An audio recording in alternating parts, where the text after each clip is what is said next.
Well, good evening. I'm Robert A. Wilson. Tonight I want to talk about how is societal structure my silent self-sabotage. And it asked me, how do I try to fit in with some things and they really box me? And how has society been a tutor to me? And I took it as a serious and it's a way to live life. It opened me up to understand that society plays a part in my life, because that's where I got introduced to the way I live and my parents and my family and my circle of influence. But how does your circle of influence and society play part of your life today? And how does it stop you from moving forward in your life? So as I move through this and I start to understand that spiritual and personal growth are from the inside, but how does the outside parts that I thought have nothing to do with my life have a lot to do with my life? And I become stuck in yesterday rather than being in the now. How have we been purposely taught to live from memory, heal the past, fix everything, rather than expand everything? And I really, when I first started the personal growth and when I started this, I was trying to fix the past and I was rewriting the past and I was rewriting everything. But yet my physical life, my life never was the same until I realized this is a gamut of a lot of interactical parts that play part in this, but society plays part of it because society is where I interact from the inside. And how do I become locked and blocked in trying to be right and trying to be stuck? And how did society and my circle of influence teach me or tutor me to think that that was the way it is the way society and the teaching and the school systems all did everything? But really, when it comes down to it, I started trusting other people for advice and the way they live because it was easier to follow the societal way than follow my dreamers dare to show my enterprising flair to the world. So as I look at this today, how is today's society mirroring a lot of what happened in yesteryear in society? And how are we so stuck in the way we do things, the economy and the recessions and everything happens, and we've been taught to always look for the bad when things are going good. How do we stay stuck and always looking for the bad when something good occurs? Because something is going to occur to expand you or me into a higher plane of life. So as I open up to realize that I deal with the people in the society, but how does the society, the political system and everything play out in my life? And how do I have ingrained things from the physical world? And this is something that a lot of people don't know, but NLP is used in politics a lot. And every time you hear the word "but" in politics or in society, that is NLP. The word "but" has NLP, and they'll say, "You guys are good, but I can show you a better way. You should listen to me, but I know the way." And how have we been taught to listen for the "I know" is the way? There's three things I listen to now in a conversation, and they will tell me where the conversation is going. As soon as I hear "I think," "I know," and "I'm going to do this," the conversation's over. Because when somebody hits the think and the know, they're into their limitations and they can only go as far as their fears will allow them. We actually live to our fear level and we stay inside that. And how is society and political correctness actually played into our own self-sabotage and our own limitations? And how are we afraid to go beyond that and disallow that and move forward? I got a helper here. You see him flying through the screen. See, there he goes. But anyway, how does life open up to be a better way? When you stop looking outside yourself and stop doing what society and the school system have taught us. Because they taught us to fit into a controlled society. Also, something else, the school system is really written by people that want to control us.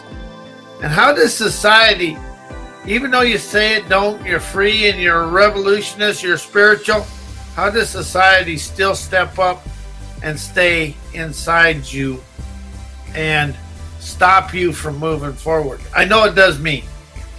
And I'm really open to letting go of what is happening in my life, because life is about the freedom of a dream. So what are your dreams, and how does society, and how was something that was said to you as a kid, dreams are for fools, you'll never live your dream, stay the same and you'll never go anywhere? That is where life begins, is when you stop looking around yourself to feel the freedom of yourself. But society, if you look out there and you're paying attention to society, society becomes an engaging sage. It's engaging the inner sage, but listen to the world to see where you're blocked and where the wisdom of the wonderful world of wisdom is to expand you. So as you move forward and you step out of this and you start listening, well, listen to what is said in society and listen to your circle of friends. See how your limitations are being shown to you, but it's the way society taught us.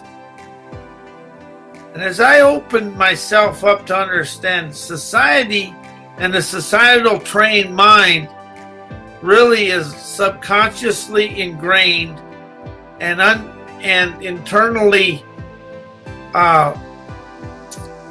activated through your daily life, because when you step up to your dreams and you experience them, the people in society are going to ridicule you and make fun of you, because that is the way life is and the way life will always be, because people are afraid of people that dream. And to dream, you're daring, you're rare, you're expanding, you appreciate, and mystically hear the world from another place, from the unknown and the unseen. So as we move forward through this and we feel the world, how does that make you feel? Rather than you want to hear, feel, and see the world, taste the world, to expand through it, to expand of new wisdom and everything else in life. So as I opened myself to realize and admit that society had unknown control upon me, I allowed myself to query that and really see where life is expanding, because society wants to keep people in a poverty conscious mindset, because that way we're always in fear of the recessions and stuff. How has everybody always survived the recessions, and how has everybody always moved through them?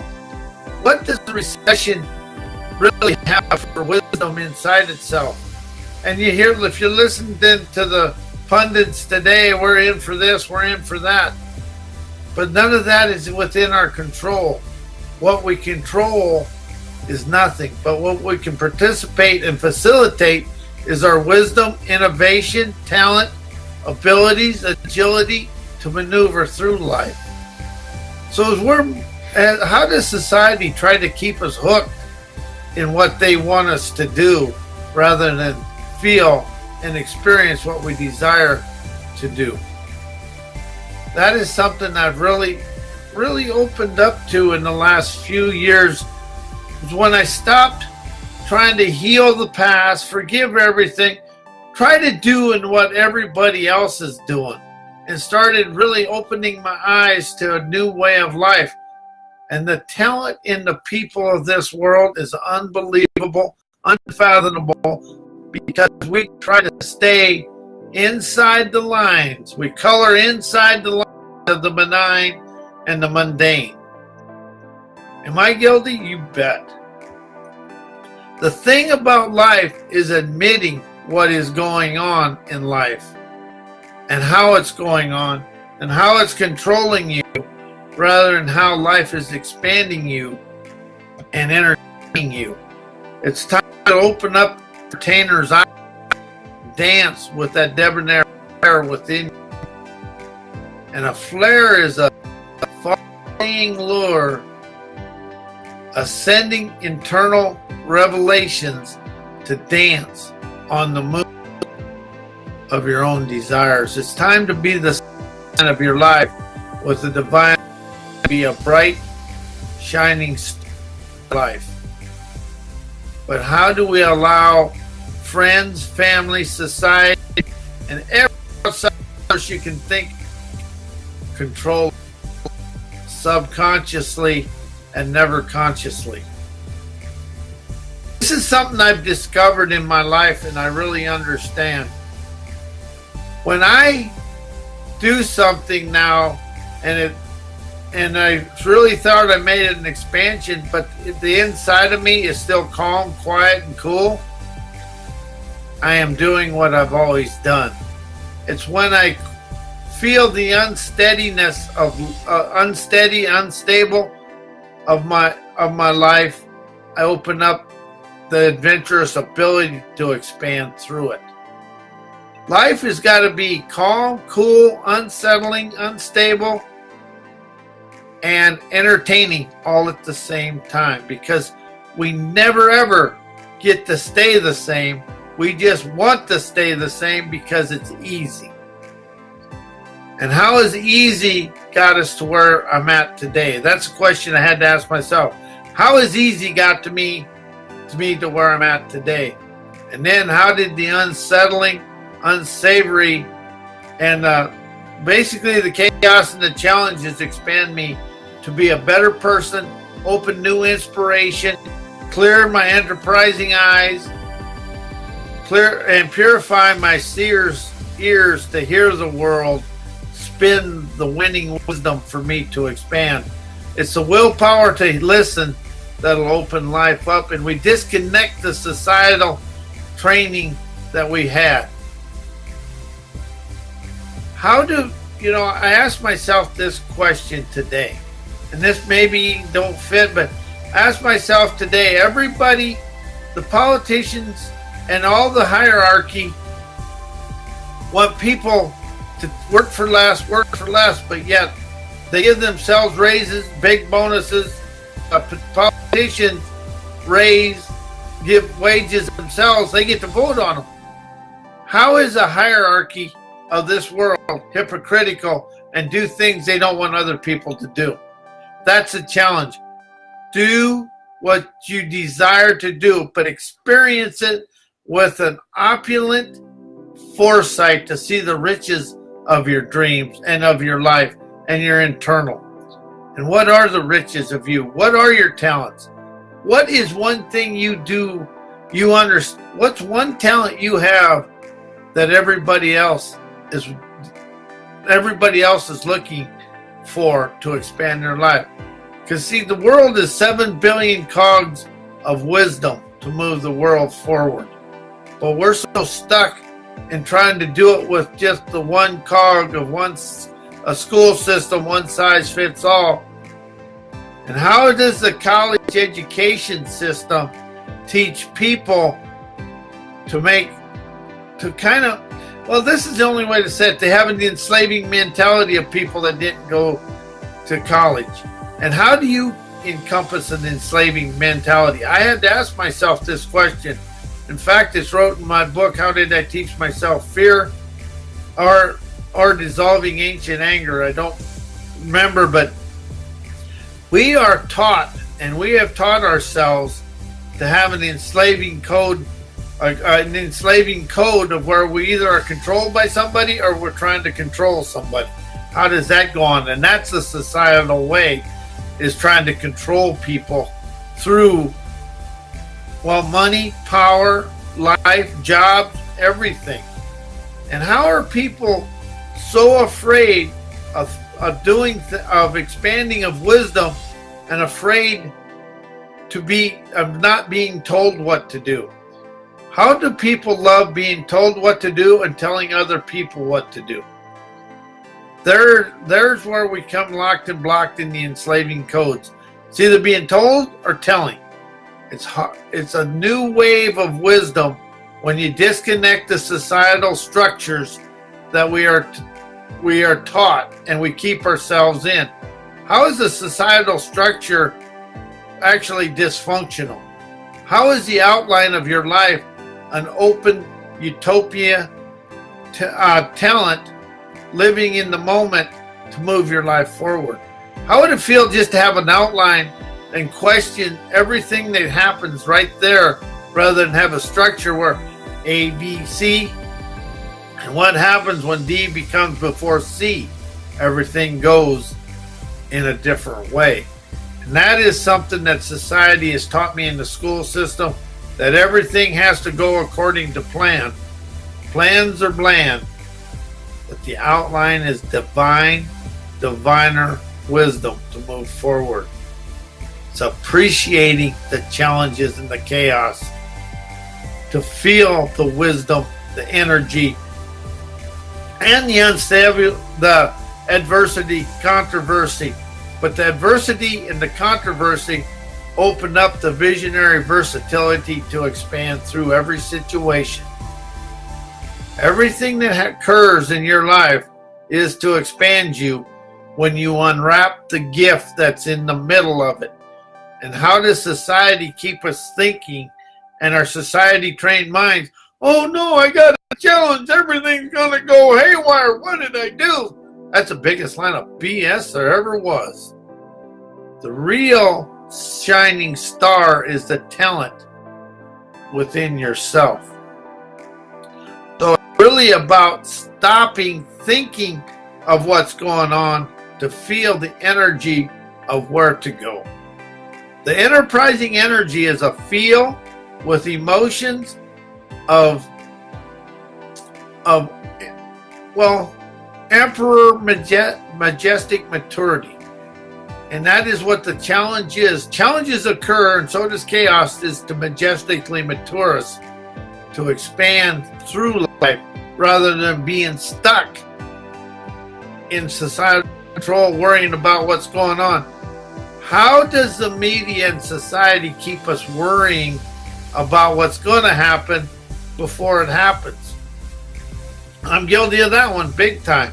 But it's really about addressing and blessing the life that we live now, to see the luminary, intuitive, visionary energy that our everyday lives bring forward to us.